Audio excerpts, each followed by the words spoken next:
Hey, everybody, and welcome back for another episode of Married or Something podcast with the Scotts. Thank you guys so much for joining us if this is your first time, and thank you for coming back if you have already been here once before. We appreciate your support and your love, y'all. We posted one episode, and that one episode already has over 100 views, and we already have 26 subscribers, I think, already. So you guys are showing out and showing up, and we appreciate you all so much. So what do you want to say, babe?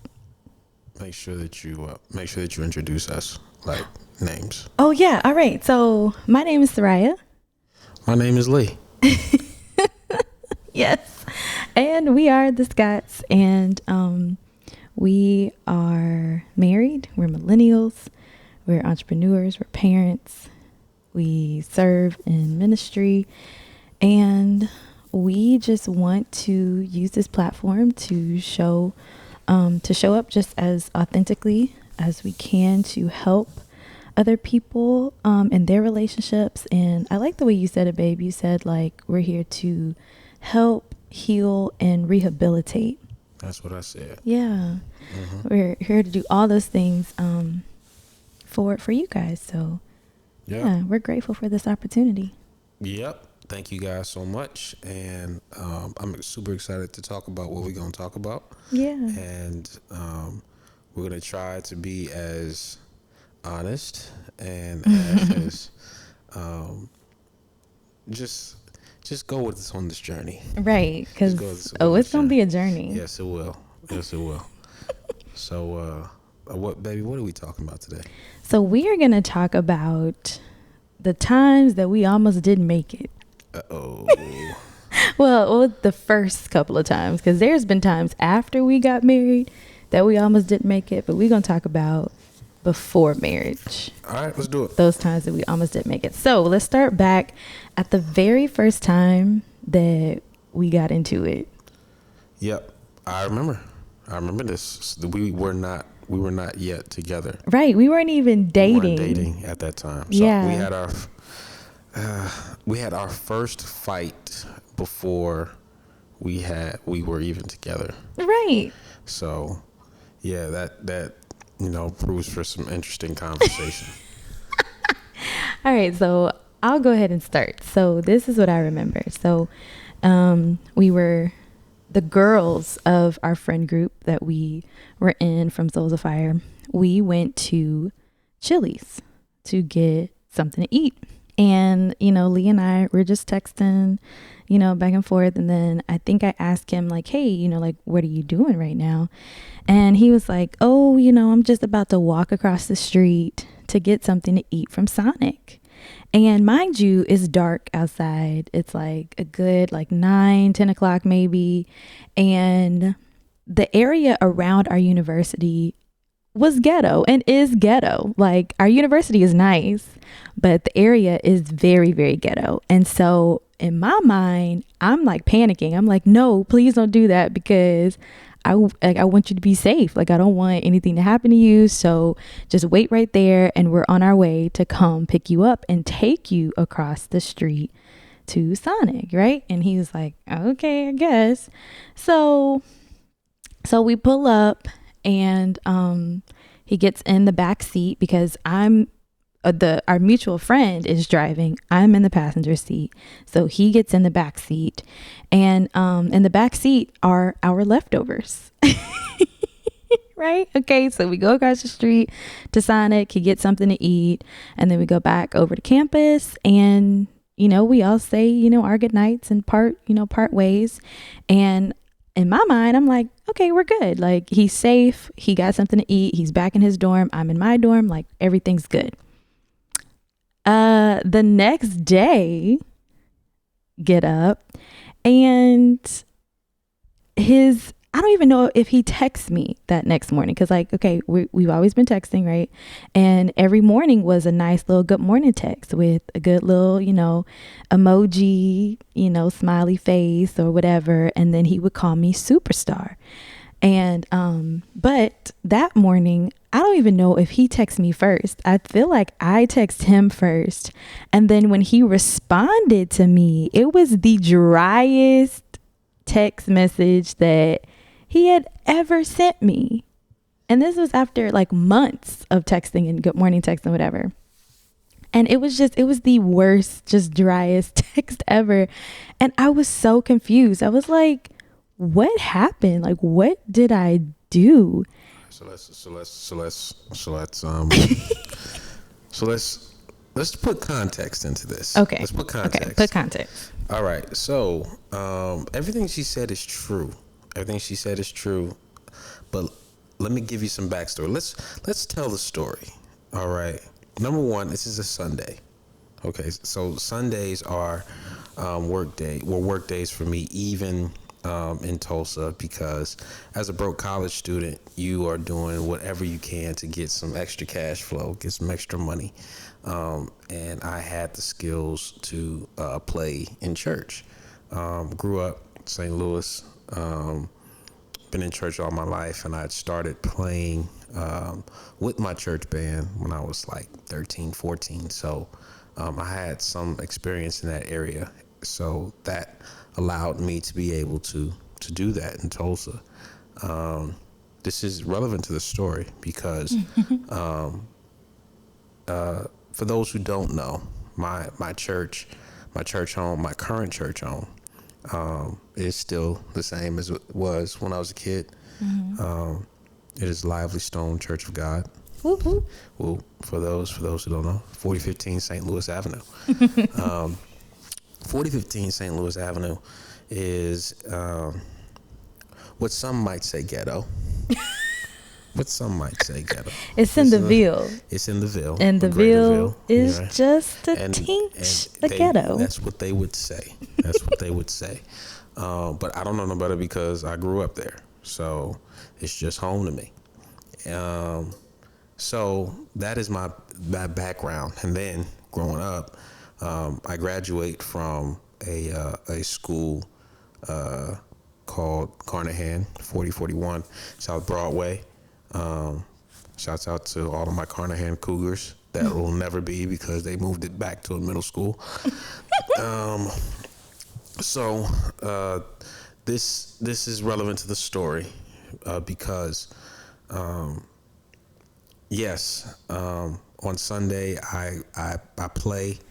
I wake up early to go play for a church to make that money, and then when I get back to the dorm, Saga, which is the cafeteria in ORU, is closed, so you can't eat dinner.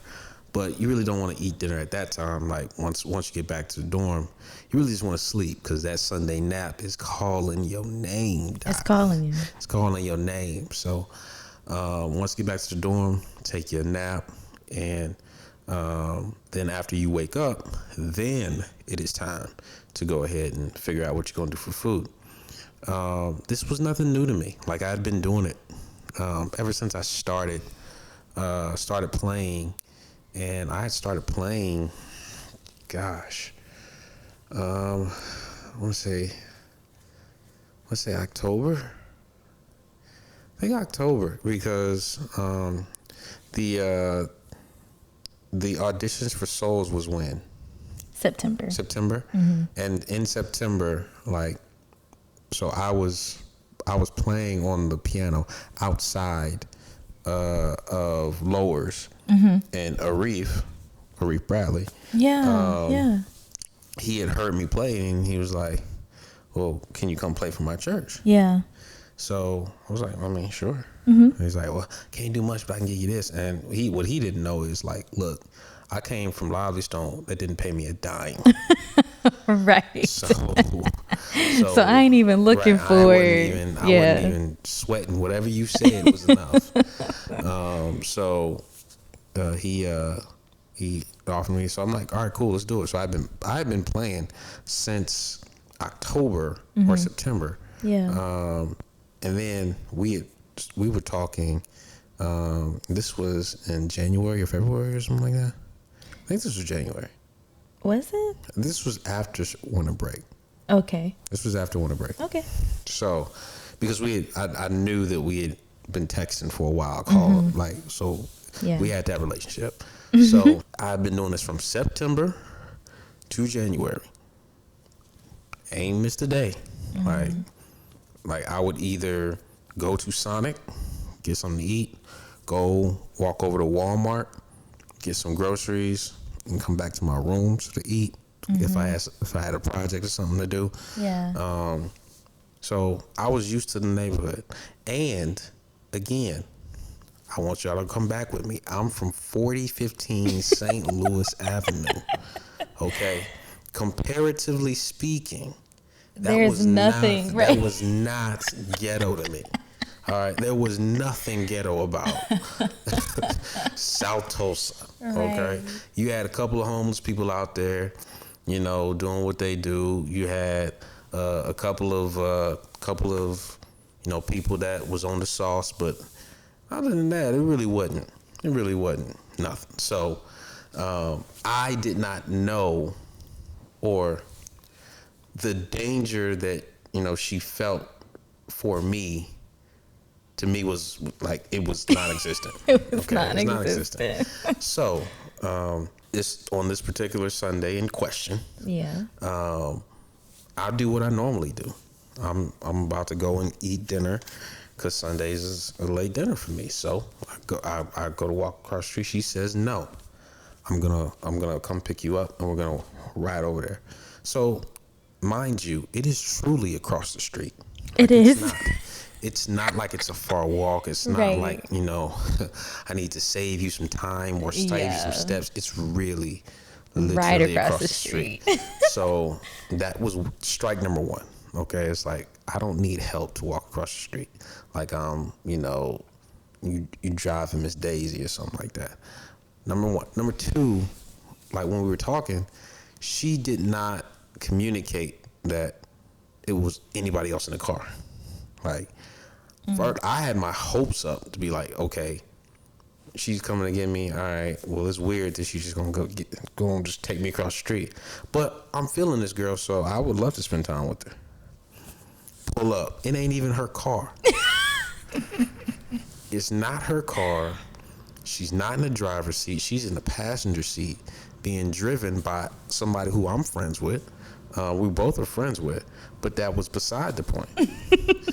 So I had my hopes up to spend time with her, and I'm a third wheel, because they had apparently already went on a date, and I was an afterthought. And then, mind you, I'm sitting in the back with the food.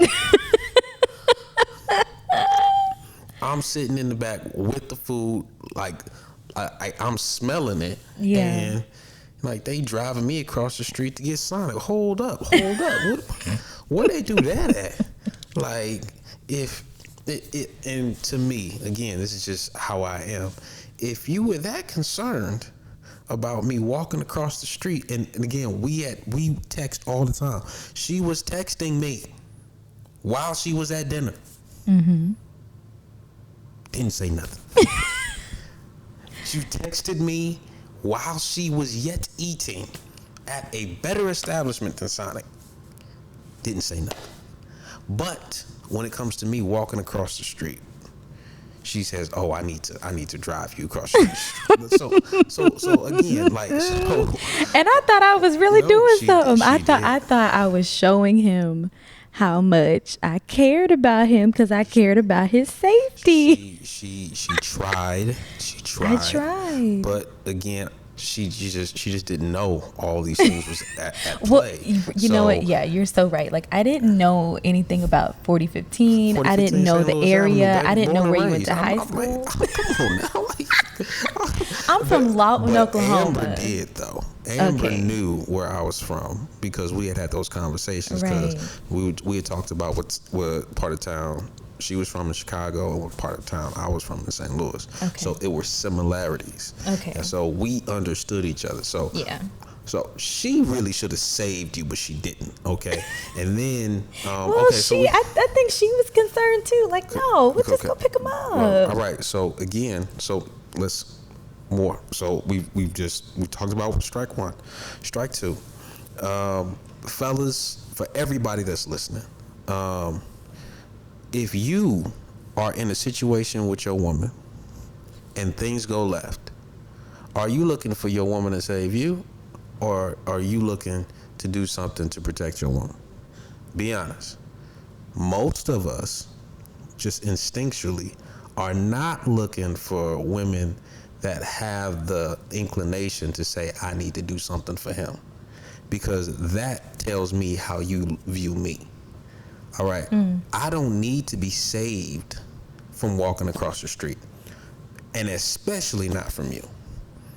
And it's no knock on, your thought process. It's just like, if something go down, who protecting who?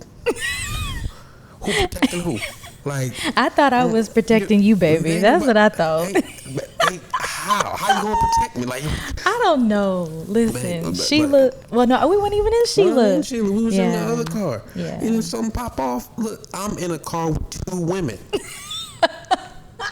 What protection is that? Well, what protection is that? So again, I tried. Right. Look. I think we can all agree it was a nice attempt. Idea.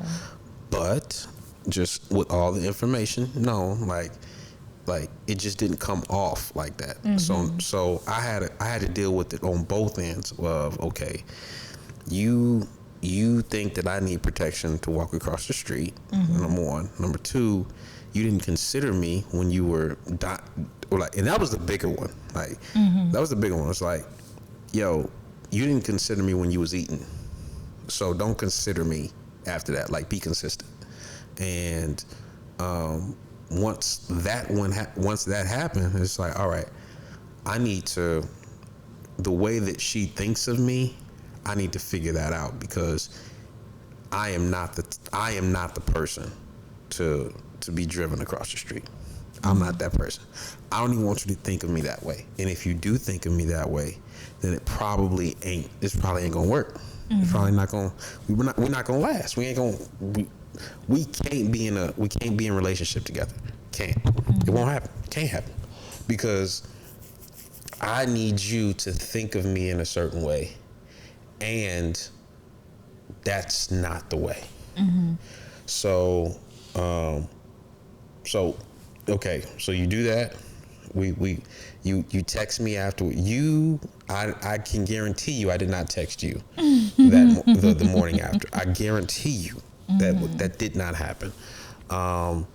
So you text me, and my responses was probably drier than the camel's back. It was drier than the camel's back. And look, and at first, I had no idea why you were acting like that. Okay, and then finally you told me, and I was like, I was so confused. I was like, because you didn't understand. I didn't. It's like, and it was it's a lot to try to get you to understand in a short period of time. And meanwhile, like, there are emotions at play. You upset that I'm upset. Right, I was. And sure enough was. You are upset that I am upset. And now we got to deal with that. Right. So yeah, it was a lot. But I think throughout the whole thing, the person that was driving the car, she kind of made us, like, talk, like, to figure it out. Yeah. Because she was like, nah, this is stupid, this is petty. And I'm like, hold up, you just she don't need no intermediary, Doc. Like, you ain't like, whatever's going on between me and Sariah, we will deal with it. Like, we ain't. I don't do middlemen. That was one thing she learned, and you learned about me then too. But when it got down to it, I told you about my problem with consideration. Like, consider me or don't, but don't switch it up. Like, I can deal with you thinking about me and in that vein, and I can deal with you not. But what I can't deal with you is you say that you are, but then your actions don't do that. So don't be inconsistent. And then also, like, because we were, like, I was feeling you, I really wanted you to consider me. Like, I really wanted you to be that person, like, hey, at wherever y'all was at. Do you want me to get you something? Or, hey, I'm out here, and when I come back, we can go here or something like that. Cool. That was what I verbalized, and to your credit, even before we were even together, like that was the last time that ever happened. Like whenever you were somewhere out or anywhere, you always considered me, text me, ask me what I needed. Yeah. And to me, that was major because a lot of people, they pick the smallest thing and say it's not gonna work. Yeah. And they don't change for anything. Like they make it a point to not change for anybody and just say, well, you got to accept me for what I am, or it's what it is, like something small like that. And the fact that you actually changed and you accepted what I said, even though you might not have understood it, and you still did it. I was like, okay, well, if I was upset, I ain't upset no more. I'm not upset no more. But I think what's interesting is that, to me, I was being considerate. Like me saying, hey, I don't want you to walk across the street by yourself at night, whatever. To me, that was being considerate, but you didn't receive it that way. That's not how you felt about it. Like you were looking for my consideration in a different way. Absolutely. I don't need you to be my protector. Like, I don't need you to be the person that's trying to protect me from something. I need you to be my partner, like the person that considers me, like, and consider that I have no problem walking across the street. Like, nothing. And again, like I got to do a whole self-assessment. Like, what in my persona, or what have I texted her or called her or said her that would make her believe that, like, she has to drive me across the street? Like, Yeah. Like, I'm not that person. So I really had to set expectation and set mindset, because I didn't need you to look at me like that. Right. If we had any chance of being anything, I needed you, in your consideration. This is the type of consideration I need. Right. And I think it goes to roles too, like being aware of what your role is, because even now in our marriage, I do not take the role of protector. Like if I hear a noise downstairs in the basement, right, I don't go downstairs, right. Unless you're not home. Know your role. But and then even in our marriage now, back then you wanted consideration, like, what do you want to eat? Or can I get you something to eat from here? And even now in our marriage, that's like one of my main primary roles is figuring out what we gonna eat. Figuring out our menu and going grocery shopping and make sure we got food in the house. You are the hero of the house. That's what I need you. That's how I need you to be the hero of the house. I don't need you to be, the champion of the house. I don't need you. I don't need you to be like, well, I'm gonna go up on this roof and figure it out. Like I don't need you. Right. Like I'm gonna go. This pipe knocking in the wall. Let me figure out. Figure that out. Like I'm gonna go move around these sprinklers. These sprinklers. I'm gonna go move this. I'm gonna go do the trash. I'm gonna go do the trash. Like I don't need you to do that. Yeah. But the things that I can't do at home, that's what I need you to be. And even back then, I understood that is what I will need, moving forward. Yeah. So I can't have you look at me this way, right, and us be okay. Yeah. So, and that goes back down to you talked about roles. I would say after roles, it's about knowing your partner. Like knowing that she needs this type of partner. Right. She doesn't need this. She doesn't need, like this whole thing is about something that you changed in. So something that I had to change in was kitchen.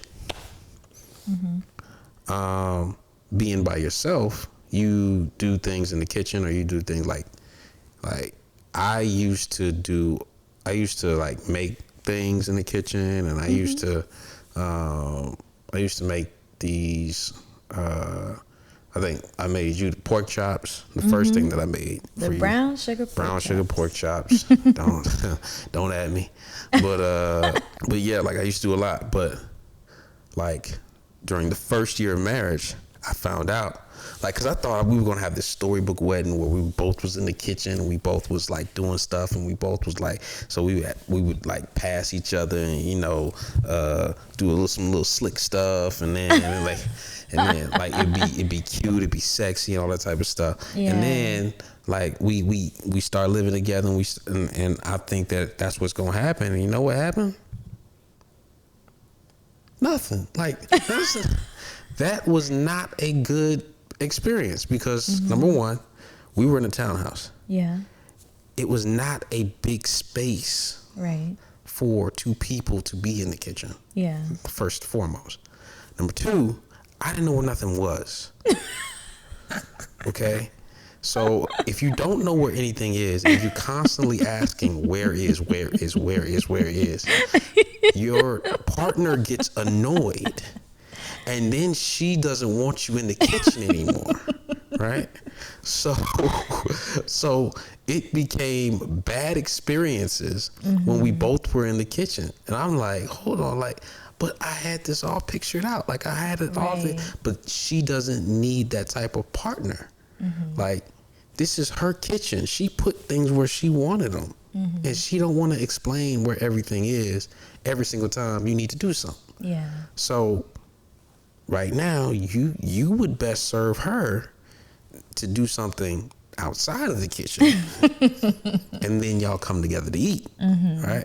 So that's something that I had to change with just knowing your partner, right? And that just stemmed from the first time I saw you change to become somebody and to become like the partner that I would need moving forward. Yeah. So yeah, like that was our Sonic day. That was the Sonic situation. Yeah, that was so deep, bro. It was so deep. We almost didn't make it. Cause I was so bothered by that. But here's the kicker, though. What's the kicker? Later on in the year, you turned around and did the same thing to me. All right, talk to me. All right, we got another situation? We got a couple situations. Uh-oh. So June, my first time I came to visit was June conference, right? When you came to St. Louis? Yeah, when I came to St. Louis. Okay. June conference, right? Yeah. You went and got food. What? Yeah, you went and got food. I don't remember this. Oh, I remember, baby. I remember. Okay. So you went and got food. Go, fellas. I was still, because remember, we was at the DoubleTree. And I was still at the hotel. Either I was in a session or I was in a rehearsal. I was doing something. But I was still in the hotel. And all of a sudden, you pop up with food. And I was looking at you like, I know you didn't go and get some food and didn't even ask me if I wanted something. Like nothing. Was this during the day? It was during the day. And I was so upset with you because I was just like, just a couple months ago, you was dry texting me because I didn't bring you no food. That's and hilarious. Then you gonna turn around and do the same thing to me? So again, now this is a situation I don't remember in my head. So you're gonna have to fill me in on the details because it seems like you have some strong recollection of these. I facts. recollect. Oh, you recollect? Okay, so real quick. So this was during the day of June conference. Yes, right? It was. Was it like, so back in I remember the old format. because they used to have morning sessions and then like a morning service, and then it was like afternoon, like so. Like, was it that space in the afternoon? Was it the morning? Was it? Like, it wasn't the morning. It was in the afternoon. Afternoon. Yeah. And was it like actual food from an like outside? Because yes, because we were eating at the hotel. Right. There was a time where we did go eat at the hotel, but no, you was literally. I was watching you walk in the sliding door. Okay. Walk in from the car with your food in your hand and you just cheesing. And I was looking at you like, I know this Negro is not. What did I have? I don't even know what you had. It don't even matter what you had. It's the fact that you had it. Okay. And I was so upset with you. Are you sure? So it's my car that I'm getting out of? I don't know whose car. It didn't matter. It does not matter whose car you was getting out of. I'm just trying to recollect. The point is. I'm trying to recollect. The point is. Trying to recollect. Okay. The point is. All right. So you know what? You're right. I don't remember, but let's and then you had people looking at me crazy because they thought that I just had an attitude because you had food and I didn't. Like, and literally, like, somebody just told me this like maybe a year ago, that they were like, they didn't like me because I had an attitude that you had food. What? And I had to explain to them like, no, you don't understand. I wasn't upset that he had food. I was upset that he had food and didn't offer me none. Didn't offer to give me none. And they were like, oh, okay. There's a difference between, me not coming, me not asking, which is the consideration piece, which is I think the seminal piece of the first fight. But then there's another piece of like just misunderstanding of roles. Like if I came back with food of my own, right, and then I see you in the doorway and I say, hey, you hungry? I'm gonna cook you something. Like, knowing the roles in our relationship. Now, what would you think? What are you talking about? No, I'm just saying, like, there was two parts of the first fight. The consideration, which is the thing that you were talking about. Oh, okay. I'm following. I'm talking following. about, like, in order to recreate both things in that moment, Mm-hmm. it would be like me coming with my bags in my hand, like I'm about to eat, and then I see you hungry, right? But I say, hey, are you hungry? I'm gonna cook you something, knowing like you could have just asked me what I wanted from the wherever you went, and I would have just gave it to you. So, like, in that aspect, it's like, okay, you mad two ways. You mad that you didn't ask me. Number two, you in my face asking me, can I cook you something when that ain't your role in this relationship? I don't want your cooking. I don't need your cooking. Shoot, give me the materials. I cook for my doggone self. So that's that.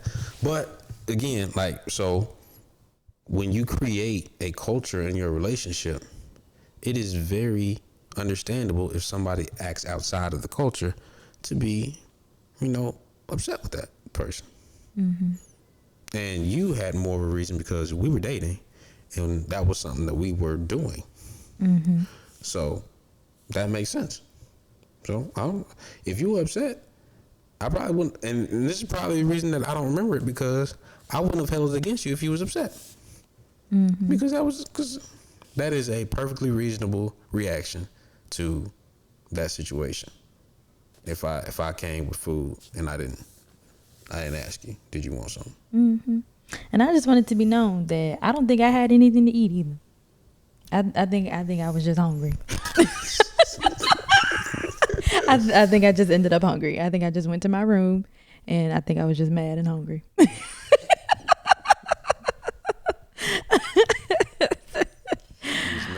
I think I was just mad and hungry. Okay.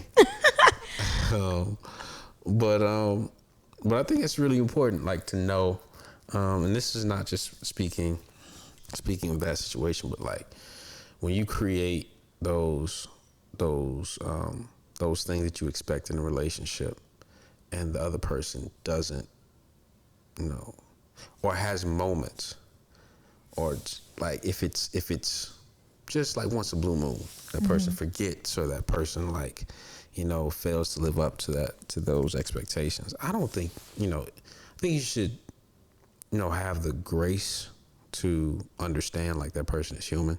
Right. That person, you know, will never be perfect, especially if they are supposed to be demonstrating something that they didn't grow up in. Like, I didn't even know your culture, where you came from. So again, it was unfair for me to have that expectation of you. However, I felt the way I felt, you know, and sometimes our emotions can jump the gun, Right. very much so. So, but like I said, when you create a culture, in your relationship, you got to make sure that it works for both parties, and that you clearly communicate, like, this is what it is, you know. And for us, you know, we had several moments like that, where, like, emotions led the way, and then communication, like, was drug along after that. But Yeah. but- So let's talk about a time. Let's talk about another time that happened. You got one in your Oh, in your yeah. holster. Okay. I got one. All right, let it fly. Right. Guns are blazing. Let it fly. I'm gonna say one word. Uh-huh. Pillows. We didn't make it. Oh my We almost gosh. didn't make it past some Oh my pillows. Gosh. This is definitely She emotions led the almost way. got left on the highway. Y'all, bro. Oh my gosh. Let's tell the story. All right. You wanna. Oh, yeah. Go, Yeah. All right, go for it, All and right. then I'll fill in the gaps. Pillows. So we go down to visit Lawton. I don't know what we were down there for. We were down there, and we would stay at my parents' house, and I would stay, of course, in my childhood room. But Lee liked to sleep on the couch, and on my parents' couch, there's these big like throw pillows on the couch, and one night or one evening, whatever, I'm like sitting on the other couch, and Lee like takes my parents' throw pillows and literally throws them across the room on the floor. And I was looking at him like, what in the world? I know you did not just take my parents' stuff and just throw it across the room. Like, have you no sense? Have you no culture? Like, manners? Like, what are you doing? And so I was so upset. I was so upset with him for throwing them pillows. And so so we get in the car, and it is a 3-hour ride back to Tulsa from Lawton. And I think I had an attitude. Of course I had an attitude. Of course I had an attitude, because he threw my parents' pillows. You think you Right. had an attitude? I most definitely had an attitude. Most definitely. Continue. And so we're in the car, and he's like, like, what's wrong with you? And so I tell him, and I'm like going off about these pillows. I'm like, you threw my mama's pillows, and I don't even know why you did that, and da da da da da da da. And he was like, I'm sick. I don't even feel good. And your parents had more compassion for me than you did. And then so we're just hollering in this car. And then, of course, I can't go nowhere because we're going, 75, 80 miles an hour? She could have gone somewhere.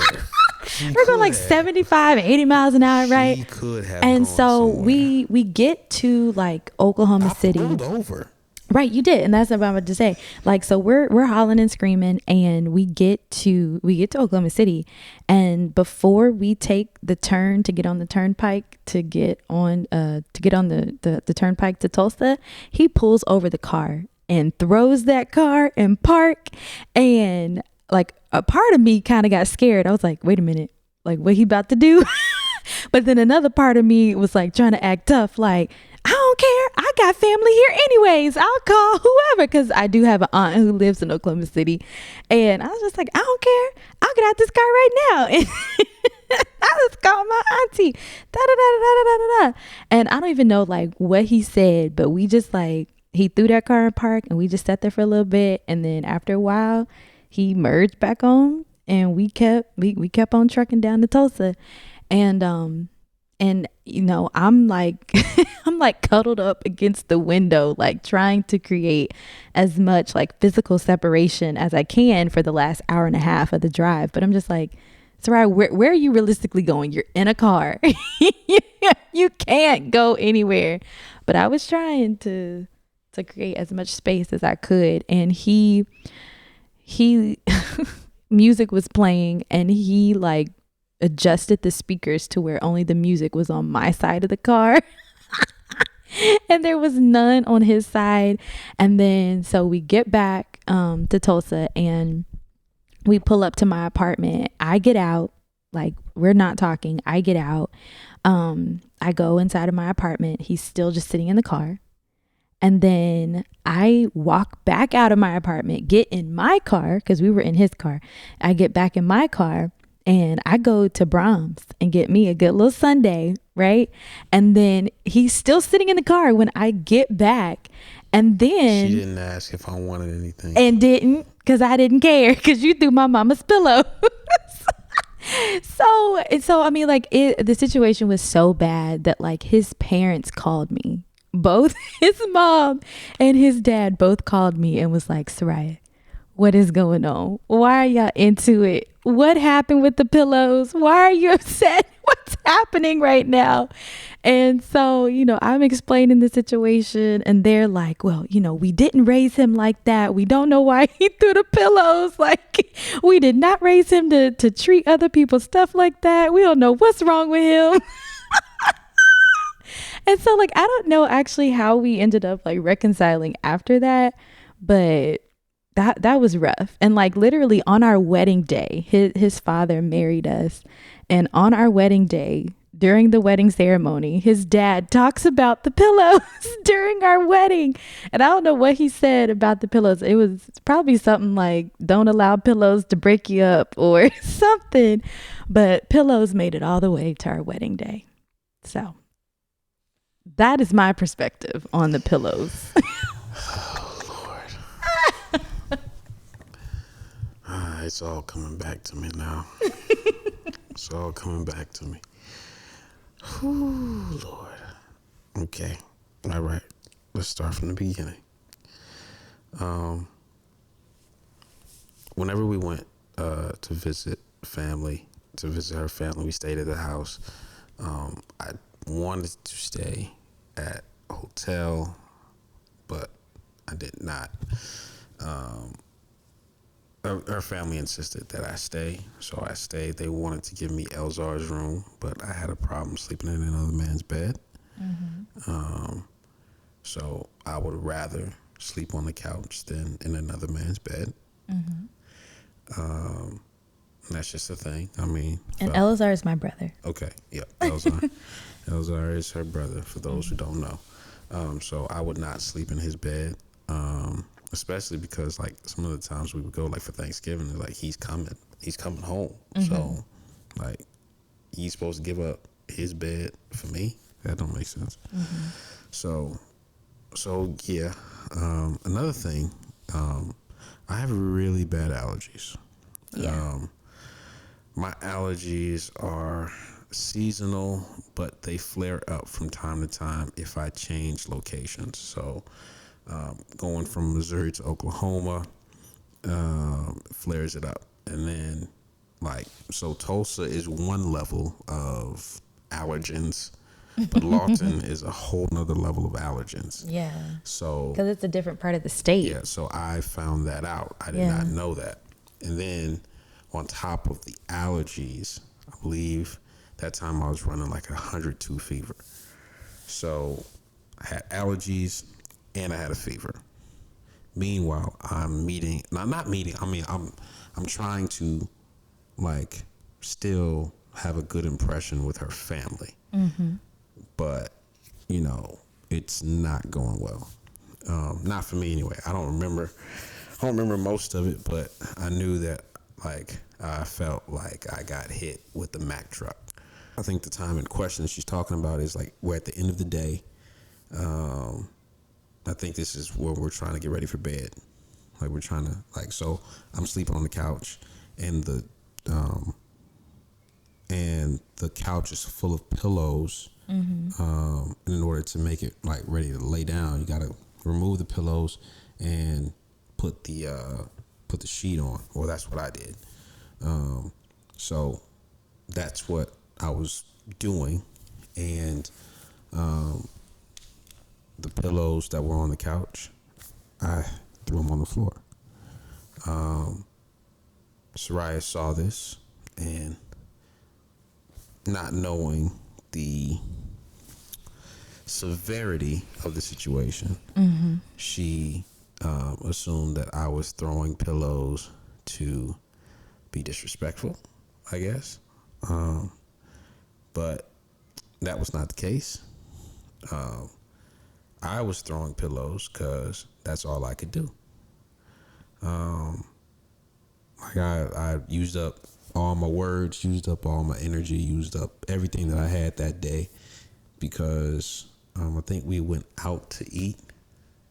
We did something. I can't remember exactly what we did that day. We went out to eat with the family, and you know how like when you're sick and you're trying to keep it together and keep it all like in, and like it just takes energy for you to just keep your head up, and you're sweating, and you're you're trying to be social, you're trying to keep your personality, however you are not there. So that was that. And when we got back to the house, it's just like I'm dead. I'm dead. So I threw the pillows because that's all I had. That's all I had left. And we went to sleep, and we were starting to and mind you, and while sick, I'm not asking Sariah to drive. I'm still know like I am going to drive back to Tulsa. We might die, but I'm still going to drive. I'm still going to drive. So we get into the car, still not feeling good. And this girl has the surliest of attitudes. I mean, like, oh my God, like I don't like just regular conversation was dripping with sarcasm, attitude, all that. And I was just like, are you okay? Like, what's going on? And then she says, no, I'm not okay. I'm like, okay, what's going on? Then she proceeds to tell me about the pillows. I'm half dead. Literally half dead. Headache, migraines, allergies, you name it was happening. And she was talking my head off about her mother's pillows. Fellas.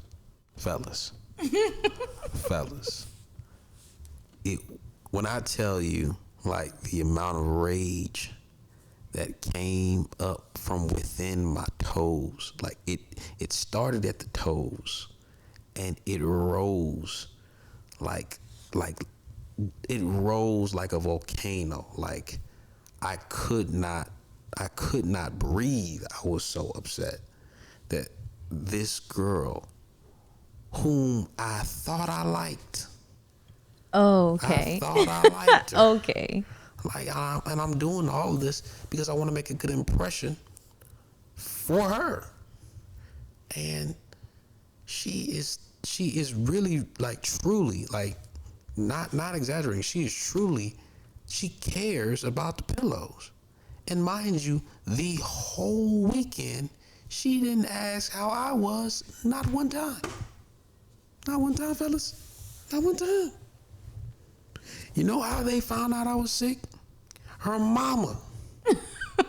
Her mama found out because she saw that I was sweating, and then she went and got a thermometer and made me take the thermometer. Then they found out that I had a temperature of 102. Sariah didn't know.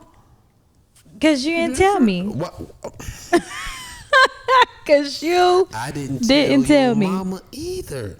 Okay, So then I was upset. but my mom is a mom, so she she can tell when kids is sick.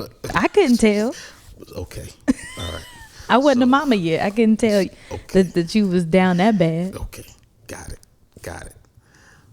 However, even if you couldn't tell I was that bad, you could tell that the pillows was thrown on the floor. I most definitely could. And you knew that I had never thrown the pillows before.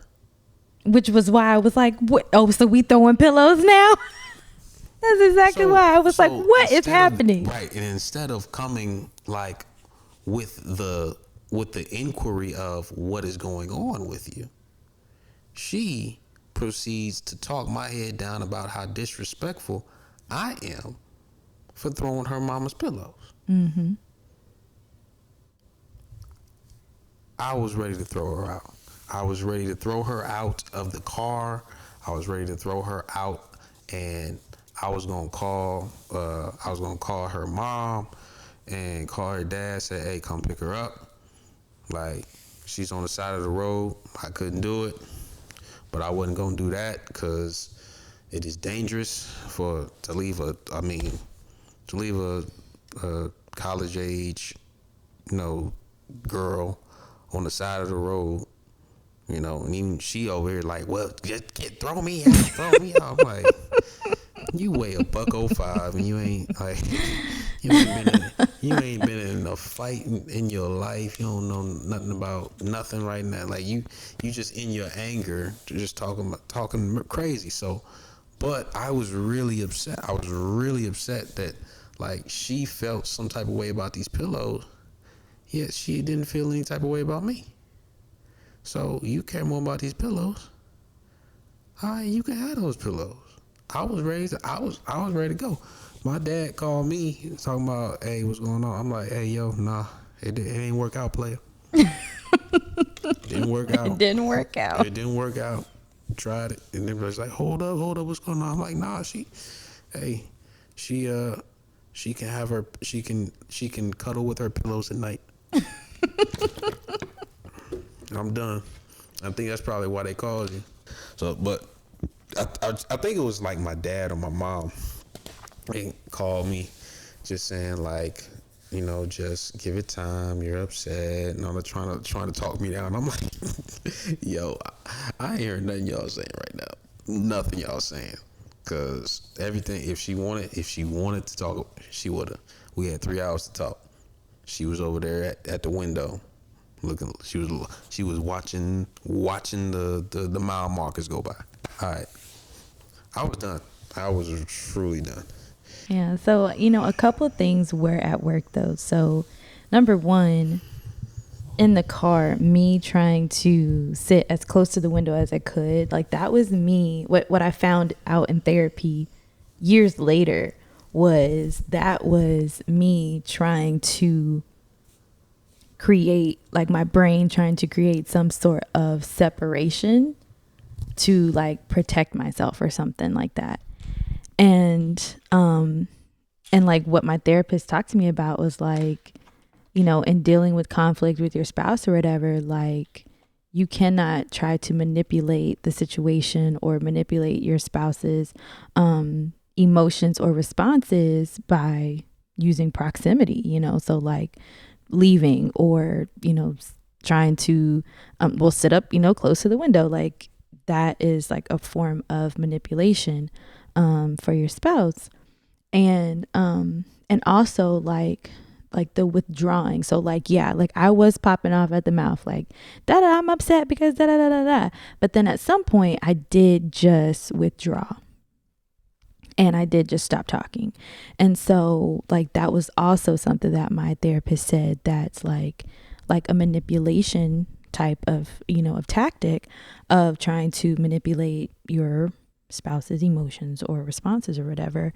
And so honestly, those two, I guess, responses of trying to withdraw physically and then trying to withdraw just verbally, whatever, like those were the two ways that I had seen conflict handled growing up.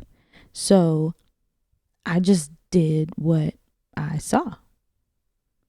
And so I didn't know any other way to handle conflict. Like I didn't know any other way to express that I was upset outside of popping off at the mouth and then just withdrawing. And so it wasn't until years later when I went to therapy on my own that I found out that, oh, that's not how you actually deal with conflict. And in doing what you know, you almost always are going to run into those problems. And again, doing the work, now you figure out, okay, that wasn't the best situation. But like in the moment, just like truly, like if my parents wasn't in my ear, I probably would have been gone. Like I probably would have been gone. Like they saved me because I wasn't trying to hear nothing. Like I was done.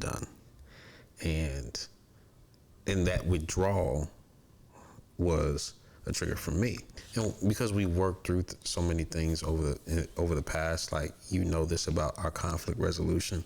It's just like I am like a beautiful mind. Like I'm thinking of a million different things at one time. And when you withdraw and the problem is still there, like we're not talking about it, then I create a million different like scenarios. Most of them bad. Most of them like are probably the worst possibilities. But they can only be assuaged or put to rest with like actual us working towards a solution together.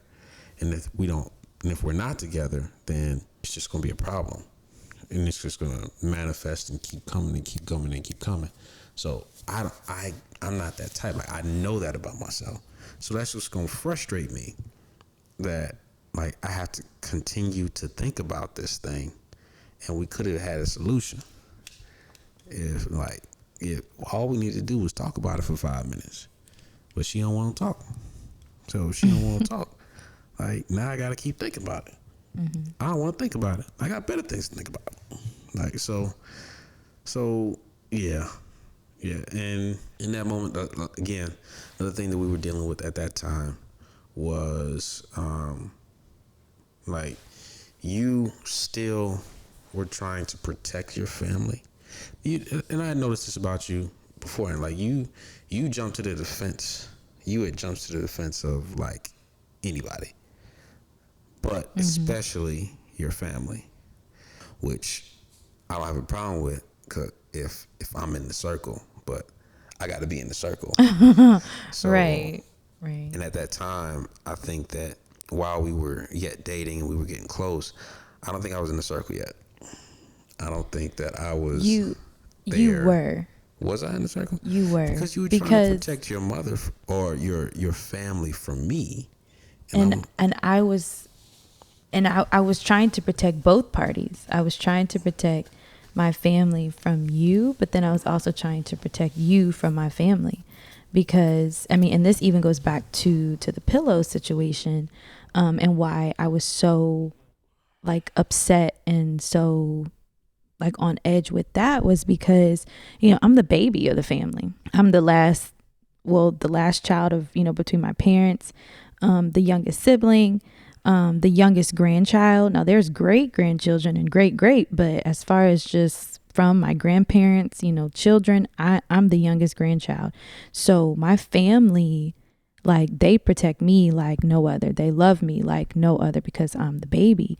And because of that, anybody who I brought around or whatever, like they were under such like a microscope. Like you like and the way my family works is like every action, every word is like scrutinized, like, well, what they mean by that, and why they do that, and why they look like that, and why they act like that, and you don't need that because da da da da da. And I mean, and it's because of their love, for me, out of just, their protection for me or whatever.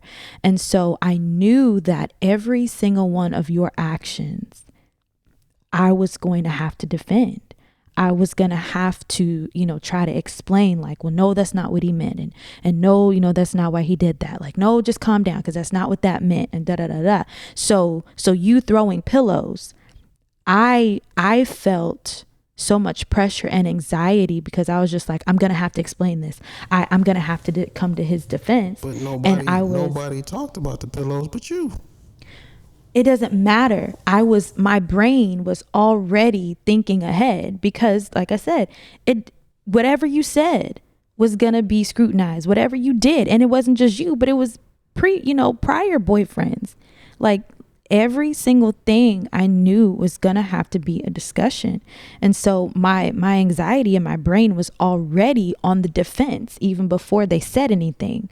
So I'm trying to make sure that, that they are, or I guess, like I said, just trying to protect you from them. So the fact that you was sick, I was like, oh God, here he goes again being sick. Why does he always get sick down here? So it was. You was hold on. Your inception mind was thought about how you would have to react for me being sick. Right, because that's the way it is. And I don't, like, you're laughing, but it's like a serious thing. Like the pressure is crazy, babe. But that's the pressure that I was put under. And like even right now, like my body is going into a fight or flight mode because that's literally just how that's how I had to live. And like even sometimes now with us being 6 years in, like I get on a defensive mode. Like I'm going to have to explain why he wasn't as as joyful in his response or why he didn't show his face on FaceTime. Like I have a lot of anxiety that I'm still trying to process and deal with when it comes to just how your actions and your words are perceived by my family. Wow. That's a well, first and foremost, baby, I love you. I hate that for you. I'm sorry that you're in that position. I don't think anybody should be in that position. I think nobody should have to defend anybody else to anybody else. Like you are responsible for you and only you in terms of your actions. As far as, it's like knowing like, hey, they're already going to be like hypercritical and they're going to be coming in all that type of stuff. Like that's a weird place to be. From the vantage point that I have, in terms of like your protection, and this kind of goes back to the Sonic thing, right? Because you're saying like I'm protecting my family, but I'm protecting you, which was my problem the first time, right? Because like I knew that I did not want you to be in a position to where you look at me and think that you have to protect me from anything. Like even your family, like even your family's like, well, questions and stuff like that. Like I don't, and this is just how I feel. And I know that you said like you get in that fight or flight, but for me, like I really, really wish that I could, take that away from you because I'm truly okay with those questions and they don't bother me. So, and that's why I knew there's like, hey, I need you to see me differently than somebody that you have to protect from anything.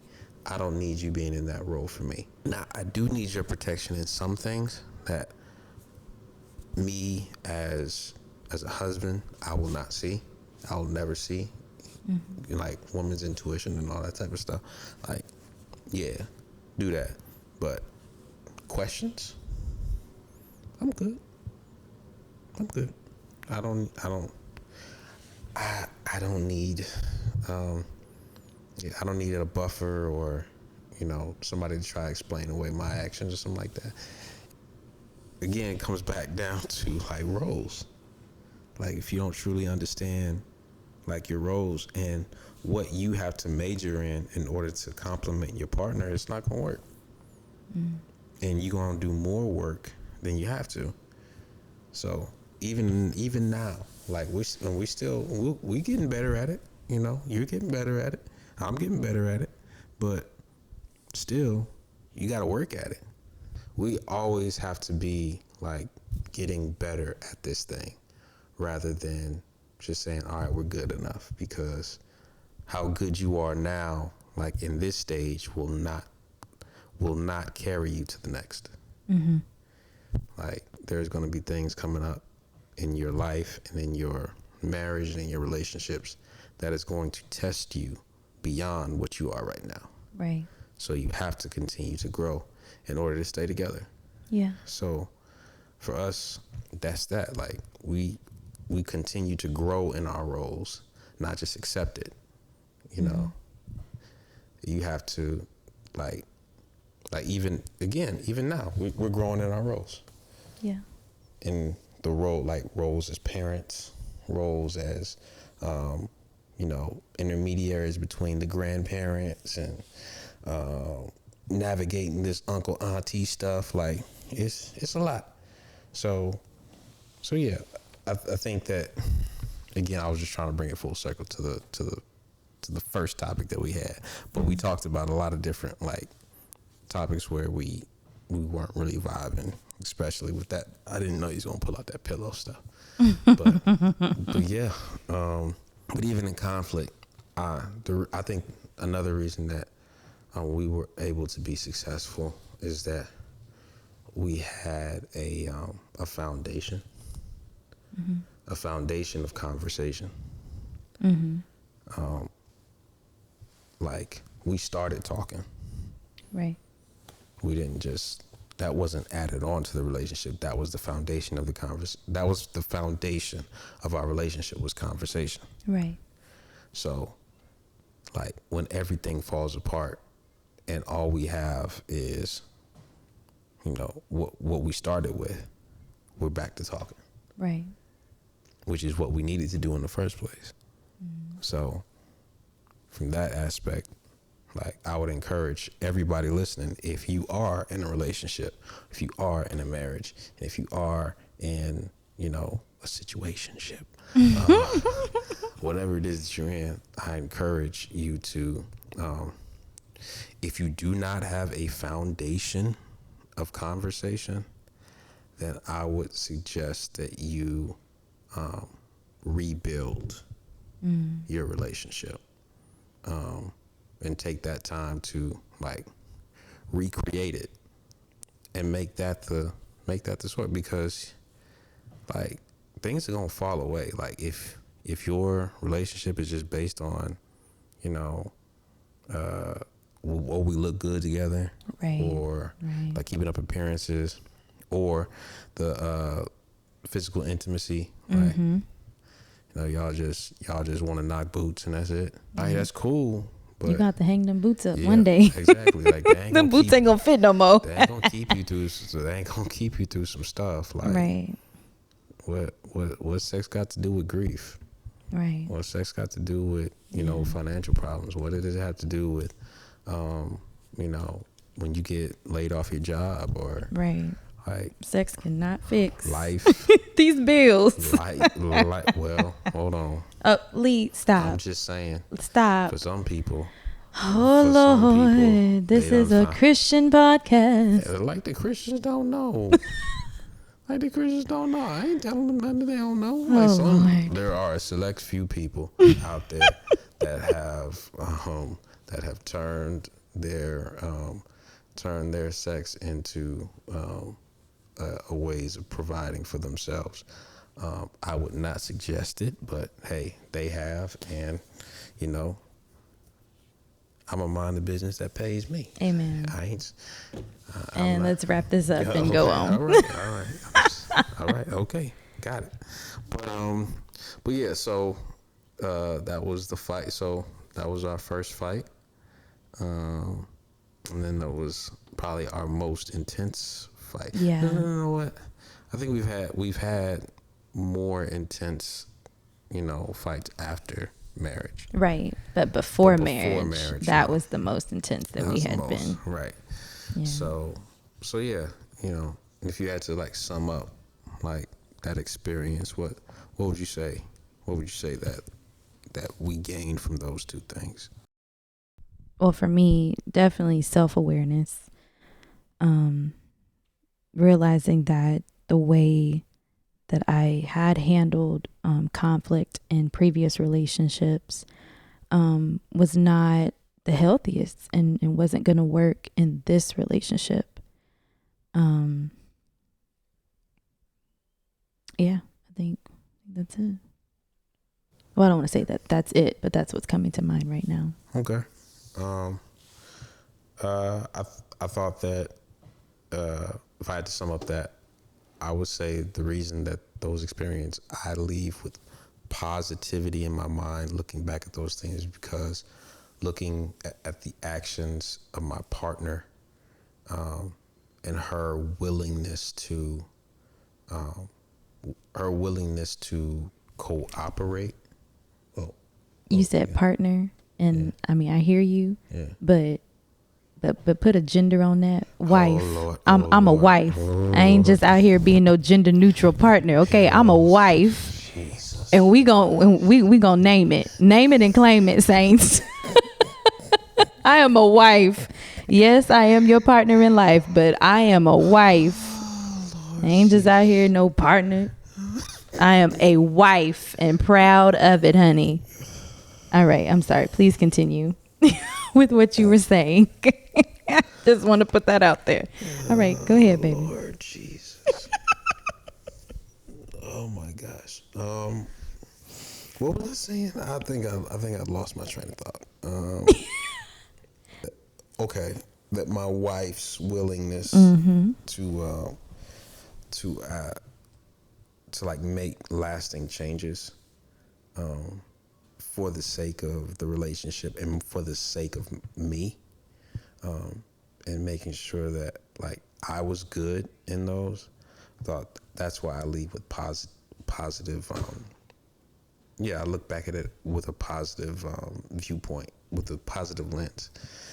So if both people are willing to like go into every situation willing to say, hey, I will do and I will change anything that will benefit my partner. If you guys are equally yoked, that will never be something that will compromise you. Yeah. Which is why that is important. You have to be equally yoked. You guys have to be after the same things and be purpose partners in each other's. And that'll keep you, that'll sustain you. So from that, I saw how like she considered me in the way that I needed to be considered. And then after the pillow situation, like there was never a situation in which I felt she cared about anything else more than me.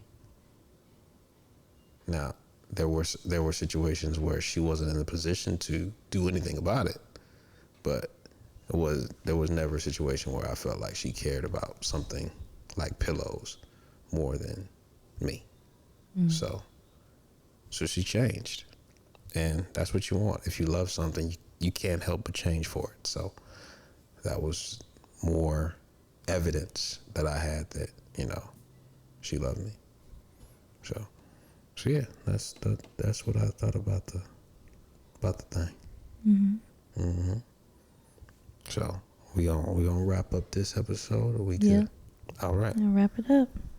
Well, Thank you guys so much for listening to our first fight. Yep, the Hopefully, things that we almost didn't make it. almost didn't make it. True. Hey, look, my shouts out to my parents. I don't know if they're listening right now, but hey, we would not have lasted Through the pillows. through the Right. pillows if they did not step in like a ram in the bush. Right. But yeah, and that's another thing. Make sure that you have people in your corner that won't allow your emotions to mess up your destiny. But that's a separate podcast. So, yeah, thank you guys so much for listening. Hopefully, we've said something, we've shared something that cause you to think and go back and actually apply it to your own situations. And hopefully, you heard something that healed, or something that helped, or something that rehabilitated your relationships. So, that being said, I'm gonna turn it over to the better looking one of the couple, and I will say I love you, babe. I love you too. Thank you guys, and I'm out. So I'm gonna turn it over like we in church. Yeah, And I'm gonna turn it over I'ma to the turn it over. pulpit. I'm gonna turn it over. That's exactly. Protocol has been established. Right. I've done my job, and I'm gonna get out the way. Right. Leave your offering. Leave your offering at the door. Oh Lord. Yes and amen. We appreciate all of your support, all of your comments, all of your likes, all of your shares. Thank you so much for subscribing. And if you haven't already, please make sure that you go ahead and hit that subscribe button. Make sure you like, make sure you comment, make sure you share. And I think, yeah, this is it. Oh, and if you haven't already, go ahead and check out episode 1 of Married or Something podcast. And if you guys have any, relationship questions or scenarios that you would like for us to discuss on the podcast, please make sure that you put that in the comment section as well. We said that, we'll discuss anything unless the Holy Spirit tells us not to. And our commentary will always be led of the Holy Spirit, because we are not going to get canceled. True story. We're not going to get canceled out here in these streets. So, I think that is it for episode 2. We will see you guys in the next podcast. Bye. Peace.